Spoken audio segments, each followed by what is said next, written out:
So, what is naturally occurring affordable housing, or NOAH? NOAH refers to rental property that is comparatively affordable to tenants without government assistance or subsidy.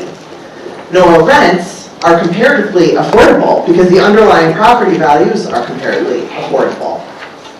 NOAH preservation is vital to the housing ecosystem, not least because preserving NOAH ensures that government affordable housing resources can be dedicated to subsidizing rents for extremely low-income individuals and households. Now, some folks don't care for the term NOAH, and so over the summer, I was wondering whether we could replace the NOAH acronym while maintaining the Old Testament patriarch vibe that the current acronym maintains. So I thought, how about Moses? Modest, ordinary, safe, efficient shelter. Or Isaac, inexpensive structures, assisting affordable communities. Ultimately, I could never top NOAH for its straightforward simplicity, so NOAH is the term that the Preservation Compact will stick with. But please find me at lunch if you have a better name, whether it is biblical patriarch inspired or not. I will also say, I am Maggie Cassidy, I am director of the Preservation Compact, and I did not say that at the top, but if you're looking for me, that's who I am. Okay. So, whatever term you use, the fact is that NOAH is a vital element of our housing ecosystem, representing more than 70% of the affordable rental housing in this country. That is a big number, and this is a big country. So what does that impressive statistic really mean? What property types and market dynamics make NOAH possible, and how can NOAH be preserved? When it comes to preservation strategies, does one size fit all? I hope the answer is obvious. No. The term NOAH captures a wide diversity of housing stock and market types, and tailored strategies are required for successful NOAH preservation. With generous support from the Zuckerberg initiative, the DePaul Institute for Housing Studies and the Preservation Compact have undertaken a deep dive research project that we call Breaking Up the NOAH Monolith. We are very excited to share some of our findings with you today. Later this morning, you will hear from two panels on the diversity of owner types and housing stock that comprise NOAH, as well as the successes and challenges of various NOAH preservation funds. Jeff Smith of the Institute for Housing Studies and Emily Bloom-Carlin of the Preservation Compact will give an overview of the quantitative and qualitative research portion of the project coming up very shortly. But first, I would like to welcome Bolaria-Shifrin to open our program. Ruby is the Vice President and Head of Community at the Zuckerberg Initiative. She leads efforts to build an equitable and just California, focusing on housing affordability, economic inclusion, and local impact. Ruby also oversees diversity and equity grant-making across CZI. Her background includes real estate development, international housing experience, and work as an organizer for environmental and social justice organizations. So please join me in giving her a warm Chicago welcome.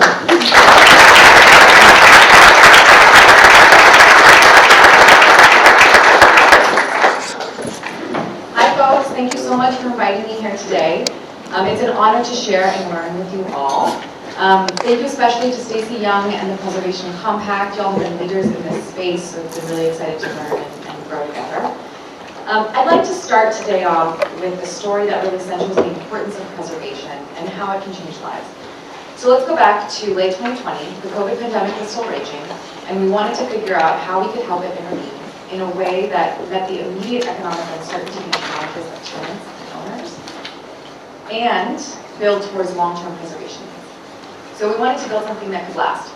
We wanted to work with owners like Michael King. 43-year-old Michael King immigrated from Liberia in 1986, fleeing violence and looking for a better life. He now has degrees at USC, Pepperdine, and is a proud husband and father. In the pursuit of the American dream, Mr. King bought a 4-unit property near Exposition Park in 2012. He lives in one of the units with his family, and the other tenants include a pastor, a veteran, and a multi-generational family. He purchased the property not only with a vision to earn income, but to contribute to his community. Mr. King cares about his tenants. He wants to do right by them and has enjoyed long-term neighbors like the veteran resident who moved in when he bought the building. He takes pride in being able to give back. He said, quote, "It's really about caring for people that live in my community and being able to make a difference in their quality of life without impacting rent so much." His tenants were severely behind on rent and he didn't know what to do or how to help them. There are more Michael Kings out there that care about people living in their buildings but are getting pushed out. They're hard to reach for relief efforts and face steep challenges and make it hard to do right by the tenants. How can we support more Michael Kings and what do we know about this sector? Thanks to data from groups like Urban Institute, testimonies from tenant rights coalitions, and lessons from our past recession, we saw a clear picture of how unpaid rent unevenly pressured smaller owners, pushing them to sell, which could lead to displacement of existing residents, particularly in high-cost areas. Buildings 1 to 4 units account for about half of all U.S. rental units and are more likely to be owned by individual owners versus institutional investors. They're more likely to be affordable than larger multifamily buildings. And furthermore, mom-and-pop independent owners who own 10 or fewer properties make that more than a third of all rental housing. Yet despite being the primary source for lower-income residents, these buildings and their owners are often hard to track, face more financial challenges, and are often excluded from assistance programs like property improvement grants. And they're not a monolith. As Maggie was saying, they're not all terrible and they're not all values-driven. But we honestly lack data to understand the sector, so later this morning you will hear from the Preservation Compact about the CZI research breaking up the NOAA monolith. So excited to share more on that. We do, however, have a lot of data on the housing crisis and its impacts across the country, and how COVID exacerbated these underlying issues. In my home state of California, arguably the epicenter of the affordability crisis, housing affordability continues to worsen. Over 30% of renters are rent burdened, spending more than 30% of their income on rent. And renters currently need to earn nearly 3 times the state minimum wage to afford average asking rents in California. Some areas face greater challenges, like in LA County, where more than half of renters are rent burdened. And in a state where 44% of the population rents, this is a huge driver of economic insecurity. Chicago has similar issues, with about half of renters considered rent burdened, a number that increased from the pandemic. And make no mistake, the issue is all across the income spectrum. For high-income renters, many are staying in the rental market longer and foregoing home ownership, which is increasingly out of reach due to rising home prices and a lack of supply. Although home appreciation is not a given, the later entrance into homeownership means families are unable to build equity or generational wealth in the same way as previous generations. This is particularly seen in high-cost markets in the Bay Area. So what are the solutions and what is the role for philanthropy? We absolutely need more rent-restricted housing, more vouchers, and stronger government intervention. The market will never serve the lowest income households, and we all benefit when everyone is housed. I hope at least that's a lesson from the pandemic that sticks. We also know our housing market can work better to serve more people, so deep subsidies can prioritize the most vulnerable. Decades of underbuilding and overzealous land use regulations fueled by exclusionary not-in-my-backyard thinking, for example, are within our control to fix. Yes, we need more supply, especially affordable housing. However, rent-restricted units only make up about 8% of California's housing stock. And those numbers are similar across the country. Vouchers are not universal and only serve 1 in 4 people who are eligible. And both have their own limitations, like income thresholds that may lock residents in place versus encouraging economic mobility. We know naturally occurring unrestricted affordable housing, or NOAH, makes up the majority of how low-income people are housed today. NOAH housing allows for more flexibility, but it's also susceptible to private equity buyouts that can lead to rent spikes and displacement, or to deterioration and habitability issues in lower-cost markets. If we want to keep people housed and we care about economic mobility, preservation of this housing stock and its owners represents a strong nexus of these values. This kind of preservation felt like the right CZI fit, given the need for more R&D and the potential blind spots in government programs. NOAH preservation is particularly appealing in CZI's work to ensure everyone has a safe, accessible, affordable place to call home. Our work centers around the 3 Ps: production, preservation, and protection. And of these, preservation is the quickest way to maintain affordability and to keep people housed. Production alone will not solve our problems, and even if we start producing at the levels we should, it generally takes 2 to 5 years to develop a single project. Preservation prevents loss immediately. We wanted to demonstrate how you could work with these independent owners to prevent the loss of affordability short of nonprofit acquisition. Acquisition is often seen as the only mitigation strategy, but requires a lot more capital and capacity than is available. We wanted to find alternatives that were less capital intensive and preserved existing ownership, particularly Black, Indigenous, and other people of color or BIPOC ownership, as this is often the only wealth-building vehicle for underserved communities.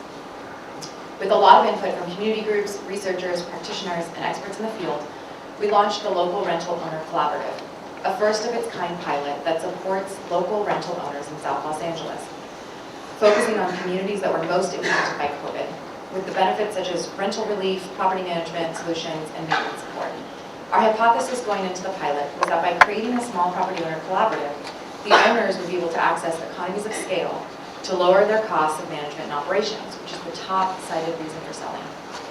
And this would create the dual benefit of improving financial feasibility for owners while also increasing housing quality for tenants. We could use rent arrears payments as an incentive to join and as a way to have owners agree to some basic terms, like temporarily freezing rent increases and going through mediation before filing eviction. We chose South LA because it had a higher concentration of NOAA, was a hotspot for speculation, and is a minority-majority area with over 60% Latino. It was also previously a majority Black population, and we learned from local groups that a lot of buildings are still Black-owned, which proved to be true and was important for our racial equity goal of wealth preservation. We all know the dramatic impacts on Black and Latino households, in particular from the 2008 financial crisis. Between 2005 and 2009, the median net worth of Black households dropped by 53%, compared to 17% decline in white households. It's not hard to imagine Black, immigrant, elderly, and other minority owners experiencing more pressure to sell and potentially not getting a fair deal for their building. We partnered with local funders in LA to build a $5 million fund for the pilot. Eligible uses were rent arrears and property improvements. The fund was to help incentivize owners to work with us and then build a more self-sustaining model similar to a business improvement district. So almost 3 years later, what's happened? Well, we're excited to say that we exceeded many of our goals, thanks in large part to the amazing partners who led this work. The Coalition for Responsible Community Development, CRCD, and Enterprise Community Partners did the hard work of organizing owners, working with tenants, making continuous real-time improvements, all while managing an ongoing pandemic. We exceeded our goal of serving 100 units and currently have 52 owners, representing about 300 units. We wanted a minimum of 100 units to ensure we had the volume needed to unlock that economies of scale efficiency that institutional owners have. We also are really proud to say we reached the hardest hit and harder to reach folks that we wanted to. 92% of the owners are BIPOC, 67% Black, 56% female, 90% of the tenants are BIPOC, and 55% are female-headed households. 15% of the buildings were in default at the time of application, and all units are more affordable than market, with an average rent of $1,700 a month for a 2-bedroom, and that's compared to a citywide average of $3,200 a month. And I just want to say that a lot of the owners knew that they were renting below market. One of the fears is that, when you tell an owner that they're below market, they're going to jack up their rents. And that's probably true for some owners. But what was interesting is a lot of the owners said that they were fine with the fact that they were renting up below market. As long as they can make theirs, they saw it as a way to contribute back to their community. That's unheard of for institutional owners, right, whose model is to maximize profit at the expense of tenants. The program deployed a total of $1.4 million in arrears. And luckily, shortly after launching, the federal rent relief program started, and we were able to pivot to help owners and their tenants secure additional arrears or use the fund as a gap until they could secure the government relief. This stretched our dollars further as we leveraged government funding and allowed more resources for deferred maintenance. Next, we were able to help curb displacement. There have been no evictions. 7% of households went through LROC mediation and successfully stayed housed. Surprisingly, we found many of the units are larger, with 15% having 3 to 5 bedrooms. These larger units can better meet family needs and are harder to build today due to costs, so should be prioritized for preservation. All owners reported being contacted by speculative buyers, every single one of them. And half of the owners reported that LROC helped them hold on to their property. There were 2 sales, and we actually built in a feature that owners notify CRCD before selling in an effort to find values-aligned buyers. Third, we're helping owners invest in the quality of their building without major rent increases, which benefits their tenants and helps reduce cost through improved operational efficiency. 88% of owners have executed some kind of repairs using $1.3 million of the total funds. The grants were capped at $30,000. Repairs ranged from minor sprinkler and alarm fixes to larger sewer line replacements, roofing, and foundation repairs. About 25% of owners used the funds for energy efficient upgrades, demonstrating the aligned interest of climate mitigation and preservation strategies. Owners often had to layer in their own capital, but expressed this incentive was necessary to make the upgrades because they had trouble accessing traditional financing products or securing contractors because of the small scale. Owners also have a strong desire to collaborate and found peer-to-peer learning some of the best aspects of the program. They confirmed the priorities of the project aligned with their desires, including features like shared contracting, pooled insurance, especially now, partnering with CDFIs to access low-cost capital for building improvements. And lastly, we also unearthed some important challenges. One, the digital divide is real and worse in this community. We partnered with Avail, a tech platform property management tool, which offered their services for free. Only about 30% of owners even used it. Getting owners to use technology can benefit residents too by allowing tenants to build credit through rent reporting platforms. Avail was instrumental in getting payments out, tracking data, and reducing administrative burden. However, there could have been more done to reduce that burden if owners understood the value proposition. More work is needed here to support digital literacy and to ensure these tools are meeting the needs of this type of owner. Government programs are necessary, but the onerous process and priority areas aren't working for these folks. Navigating COVID relief dollars was challenging, and there was a lot of distrust of government, especially in this community. The hand-holding and offline organizing CRCD did with owners and tenants proved that critical last mile to unlock these benefits. Additionally, we were trying to partner with a local government energy program that gave grants to support energy retrofitting, but the program shifted to support larger buildings, so LROC owners were ineligible. This is common, with buildings under 10 units often excluded from grant programs. However, thanks to CRCD and enterprise community partners, LROC is now working with the LA Housing Department on policy recommendations that are going to be taken citywide to support NOAA owners. Lastly, it takes longer than you think, requires deep collaboration, and needs flexibility to achieve change. The LROC Collaborative needs ongoing backbone support, and securing the right values-aligned partners with deep community roots was essential for longevity. We've made a lot of progress in 3 years, but owners are still building relationships and trust with each other. It takes time, and we want them to take ownership over what this collaborative evolves to be and what the focus and values are. We've had to make numerous pivots, and as a funder, the best thing we can do is give our partners the flexibility to do the right thing as they are closest to the work. Progress, not perfection, is the goal. Overall, we're incredibly proud of this pilot, and for me, a key takeaway is that owners and tenants can have aligned incentives and shared prosperity. LROC is a model for how to do this work collaboratively, sustainably, and with community at the heart of the solution. Now, enterprises in conversation with groups across the country to start discussing how to adapt and replicate LROC.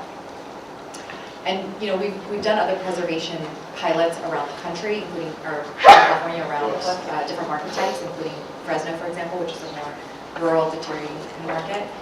And I find that the common thread across these efforts is building trust, pairing that offline ground support with the online data and technology, and designing government programs that are more flexible and outcome-oriented. So thank you all for listening. I just want to leave you with one last note that, one of the things that I think we're trying to really think about more is how do we start from a place of compassion and empathy. The current narrative paints all owners as the bad guys, and there are indeed power dynamics at play. And there are many small local owners with lived experience, though, who also care deeply about their tenants and their communities. So we want to lean into these stories and support owners like that. Thank you guys so much for listening and allowing me to be in the community with you.